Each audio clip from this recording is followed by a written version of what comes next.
çocuklarla beraber geldiler.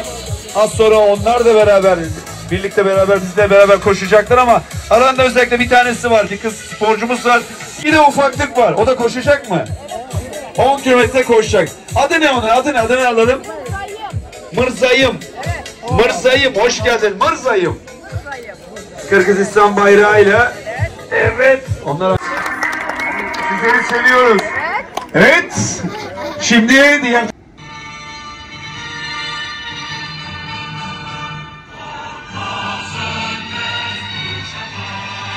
hazır. 10, 9, 8, 7, 6, 5, 4, 3, 2, 1. Ver coşkuyu.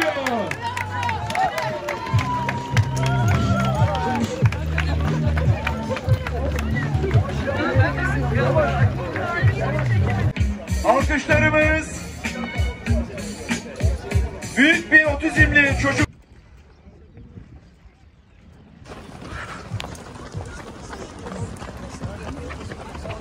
grubunu buraya taşıyan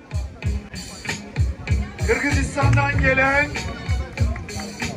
1217 numaralı sporcumuz için Kırgızistan bayrağıyla beraber finişte. Harika, süpersin.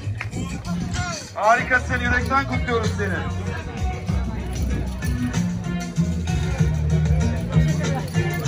K'nın şu ana kadar gelen tek bayan. Değerli dostlar, hepinizi alkış için bekliyoruz.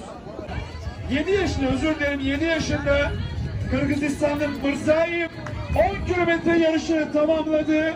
Ve şimdi finişe geliyor 7 yaşında otizmli Mırzayim. Sizlerin alkışlarıyla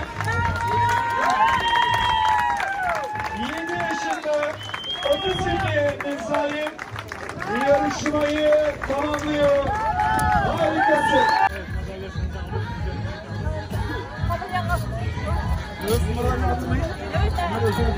Tamam. Gönüllü öğrencilerimiz kimler acaba? Kim? Allah'tan güzel. Çok teşekkür ederim. Şu anda ödül töreni için tüm hazırlıklar yapıldı. Sadece sonuçlarıyla çekilirken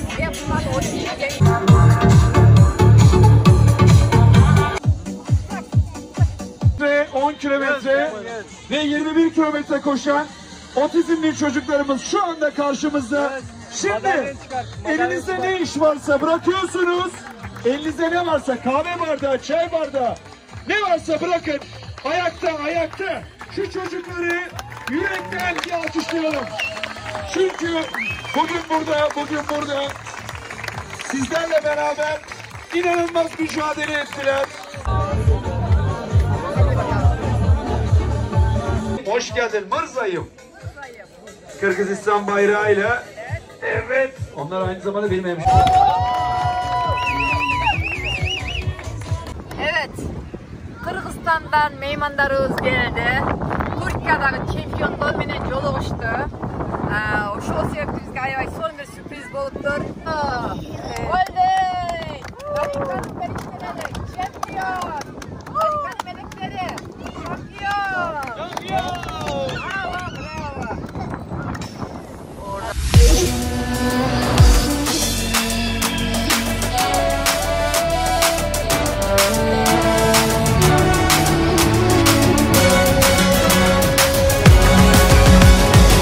Qasiyetli jerim bar, keng peyildi elim bar, Erman astay tegim bar, men Qırgızın kızımın.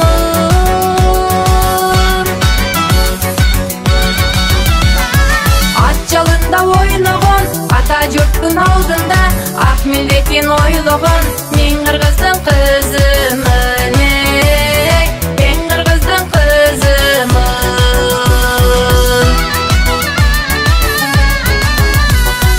Alatonun koynunda elikin öskön tünügü, eldep sokkon jürögü, men Qırgızın kızımın.